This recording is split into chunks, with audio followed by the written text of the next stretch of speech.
ज्या गडकिल्ल्यांवरती आपल्या मावळ्यांनी रक्त सांडलं, त्या गडकिल्ल्यांवरती आज भरपूर प्रमाणात अतिक्रमण होते. याबद्दल तुमचं काय मत? साधा एक दगड इकडे तिकडे करायचा असला तरी पुरातत्व विभाग हे 17 परवानगी विचारतात. पण जे अतिक्रमण होतंय त्याला एकही म्हणजे त्यांना ठाव ठिकाणाही नसतो की कुठे अतिक्रमण झालंय, काय झालंय. मी बरेचसे किल्ले पाहिलेत आणि माहिती नाही कुठून आले एवढे अतिक्रमण. भयंकर अतिक्रमण झाली आहेत, ती काढली पाहिजे शासनाने. अतिक्रमण हे कोणीही जरी करत असेल ना, त्यांनी पहिलं तर केलं नाही पाहिजे. ज्यांचे बाबा गावामध्ये घर आहेत, ती लोक आपल्याला खायला वगैरे वर घेऊन जातात. स्वतः एवढं पाण्याच्या बाटल्या वगैरे घेऊन जातात खायला. त्यांना तेवढ्या पुरतं फक्त दुकानं वगैरे लावायला, पण त्यांनी पण आहे ना त्याचा चुकीचा हे नाही केला पाहिजे.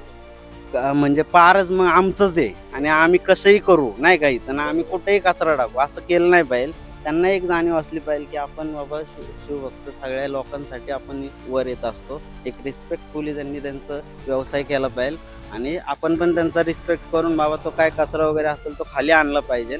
आणि त्यांनी जास्त उलट ह्या गोष्टीसाठी सहकार्य केलं पाहिजे की ते तिथं असतात वर, तर त्यांनी बाबा लक्ष ठेवलं पाहिजे पहिलं तर, की बाबा आमच्या इथल्या शॉपमधलं तुम्ही कचरा बाबा इथंच टाका, आम्ही इथनंच घेऊन नका जाऊ, कुठं कुठं टाकू नये हे त्यांनी कंपल्सरी सांगितलं.